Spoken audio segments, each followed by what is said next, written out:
साथियों नमस्कार, आप देख रहे हैं हमारा चैनल। ओबीसी की जो जाति न्याय जनगणना है वो बहुत बड़ा मुद्दा पूरे देश में चल रहा है और उसी को ध्यान में रखते हुए हर जो संगठन है ओबीसी के लिए आंदोलन कर रहा है। उसी में हमारे साथ एक मान्यवर है जो ओडिशा से है, तो सबसे पहले लेते हैं उनका परिचय। सर, आपका परिचय बताएं। मैं चंद्रगोपाल यादव, वर्किंग प्रेसिडेंट, भारतीय स्वाभिमानी संगठन ओडिशा। तो महत्वपूर्ण सवाल है कि ओबीसी की जो जाति न्याय जनगणना है, इस पर आपकी क्या राय है? ओबीसी के लिए हो या एक जो भी मनुष्य के लिए है, गणतंत्र शासन में निश्चित रूप से जाति गणना होना चाहिए, क्योंकि जाति गणना होने से लोकतंत्र सफल होता है। लोकतंत्र एक शासन है और दूसरा शासन भी भारत में हुआ है। वो जो बोलते हैं कि हम गांधीवादी शासन है, पूंजीवादी शासन है और साम्राज्यवादी शासन है, कम्युनिस्ट शासन है। ये जितना भी शासन देश दुनिया में चलता है, सबसे ज्यादा, सबसे अच्छा, सबसे बड़ा लोकतंत्र शासन होता है और लोकतंत्र शासन में जाति गणना अनिवार्य है। इसलिए जाति गणना ओबीसी के लिए पूरा जरूरी है और ओबीसी के बचने के लिए भी जरूरी है, क्योंकि आज का समय ओबीसी की जाति न्याय गणना होना बहुत जरूरी है। संविधान भी कहता है जितनी संख्या वारी उसकी उतनी हिस्सेदारी। अभी तक ओबीसी जो है 52% पता चला है और बिहार के गणना में पता चला है कि वो 64% या 65% चले गया है। तो देश में जाति की जनगणना नहीं हो रही और उनका ओबीसी को जो उसका हक अधिकार नहीं मिल रहा है। आप ओबीसी क्या कहना चाहेंगे? वो तो एक पॉलिटिक्स है, शासक वर्ग का एक सोची समझी षड्यंत्र है, क्योंकि जाति गणना को मुद्दा को दबाने के लिए ही आज का समय वो वोट चोरी का मुद्दा और यूजीसी का मुद्दा और जाति गणना को दबाने के लिए ही ले आए हैं वो विदेशी शासक लोग ने। तो गणतंत्र को सफल करने के लिए, हमको हक अधिकार पाने के लिए, हमारा जो आज खराब अवस्था चल रहा है ओबीसी लोगों का, मकान है तो इलेक्ट्रिक नहीं है, इलेक्ट्रिक होगा तो बिल देने के लिए सक्षम नहीं है लोग, तो शादी करने के लिए लोग सक्षम नहीं है, बाल बच्चा है ओबीसी परिवार में और लड़की है उसका शादी नहीं हो पा रहा है, जिस परिवार में लड़का है उसका भी शादी नहीं हो हम पा रहा आपको रोकना चाहेंगे। सबसे महत्वपूर्ण सवाल है, ओबीसी लोग शेड्यूल कास्ट के लोगों पर आरोप लगाते हैं कि सब जो उनका अधिकार है वो उन्होंने छीन लिया। इस पर आपकी क्या राय है? देखो, वो बात तो आपने ही पहले बता दिया कि जिसका जितना संख्या भारी उसका इतना हिस्सेदारी गणतंत्र में होता है। सबसे बड़ा न्याय है, बड़ा न्याय है और वास्तव न्याय है।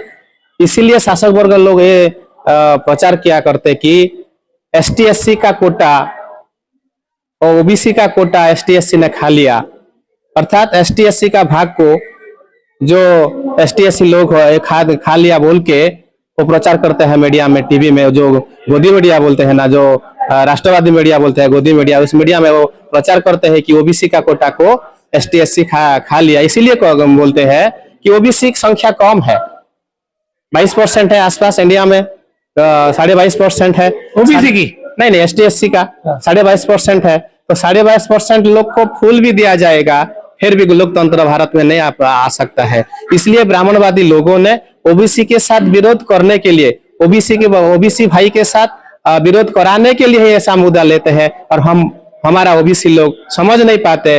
वो एसटी से भी हमारा भाई है, उसका हक वो ले रहा है। हमारा हक को जो जनरल लोग खा रहे हैं, 15% लोग 90% में जो हक अधिकार कब्जा करके रखा हुआ है, इस सोच को दबाने के लिए शासक वर्ग के लोग बोलते हैं कि ओबीसी का कोटा को, ओबीसी का हक अधिकार को, नौकरी चाकरी को एसटी एससी ने खा लिया बोल के ऐसा भ्रम में डालते हैं। ये भ्रम को ओबीसी समाज को समझना चाहिए और समझ के हमको लोकतंत्र को लाना चाहिए और लोकतंत्र जब आएगा तो हम विश्व गुरु बनेंगे। लास्ट में हम आते हैं, सबसे महत्वपूर्ण सवाल है, आप हमारे चैनल के माध्यम से ओबीसी समाज को क्या संदेश देना चाहेंगे? ओबीसी समाज लोकतंत्र का वाहक समाज है और सबसे पहले इतिहास भी बोलता है कि ओबीसी लोगों ने ही गण व्यवस्था स्थापन किया था और गण व्यवस्था आज का समय सबसे ज्यादा उत्कृष्ट शासन व्यवस्था है। जो गण व्यवस्था से आज गणतंत्र आया हुआ है वो गणतंत्र का वाहक ओबीसी है और संविधान को लगाने के लिए, संविधान के पास आने के लिए जो भी महापुरुष हुए हैं भारतवर्ष में, ज्योतिबा फुले है, साहू जी महाराज है, कबीर है, नानक है, जितने भी है, बुद्ध है, महात्मा बुद्ध जो हमारा विश्व का गुरु है, विश्व को दिग्दर्शन देते हैं, वो भी ओबीसी समाज से आते हैं। और ओबीसी लोगों का इतिहास ही संविधान में अभी भी है। ओबीसी लोगों का जो लड़ाई हुआ उसमें से बाबा साहेब जैसे महान व्यक्तित्व तैयार हुए, महान हस्ती आए भारत में, और जो वर्ल्ड को मैसेज दिए, इंडिया के आकर वर्ल्ड को मैसेज दिए जो बाबा साहेब ने, वो बाबा साहेब को भी ओबीसी लोगों ने बनाया हुआ है। इस बात को ओबीसी समाज हृदयंगम करना चाहिए और लोकतंत्र को स्थापन करके समता, स्वतंत्रता, बंधुता, न्याय होकर मनुष्य समाज को सुख शांति से जीने के लिए ओबीसी समाज का एक बड़ा दायित्वपूर्ण है आज का समय। तो साथियों, भारत में ओबीसी की संख्या जो है अभी 52% में पुराने जनगणना में बताई गई है, और अभी अगर जनगणना करते हैं तो शायद ओबीसी की संख्या 65, 60 या 70 भी हो सकती है। परंतु ओबीसी को उसके हक अधिकार नहीं मिल रहे हैं, इसके लिए धर्म के झगड़े में उनको उलझाया जा रहा है। तो ओबीसी को अपना हक अधिकार कैसे मिले, और ओबीसी जो बाबा साहब ने संविधान में ओबीसी के लिए आर्टिकल जो बनाया है, सबसे पहले ओबीसी के लिए बनाया है, बाद में एससी एसटी के लिए बनाया, यह भी जानकारी रखे। अगर वो संविधान को पढ़ते हैं तो अपने हक अधिकार को जान सकते हैं, ले सकते हैं। तो ओबीसी लोग सबसे पहले संविधान को पढ़े, संविधान को निगलेक्ट ना करें। अगर ये करते हैं तो उनके बच्चों का भविष्य ब्राइट है, अन्यथा आप खुद सोच सकते हैं। इस विषय के बारे में आपकी क्या राय है? ओडिशा से यह व्यक्ति नागपुर में आए थे, ओबीसी है, और ओबीसी ने अपना मत रखा है। इसके ऊपर आपकी क्या राय है? हमारे कमेंट बॉक्स में जरूर बताएं और लोगों तक जरूर पहुंचाएं। धन्यवाद।